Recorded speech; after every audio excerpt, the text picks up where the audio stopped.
how to check Euro Truck Simulator 2 version. So, in this video, I'll show you how to check Euro Truck Simulator 2 version. So first, go ahead and open Steam on your device and then sign into your account. And then from here, head over into the Library tab.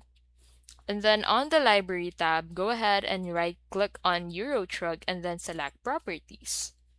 And then on Properties, go ahead and go to the Installed Files tab in here. And then click on Browse to open the game folder. And then after that, go ahead and find the file named eurotrucks.exe.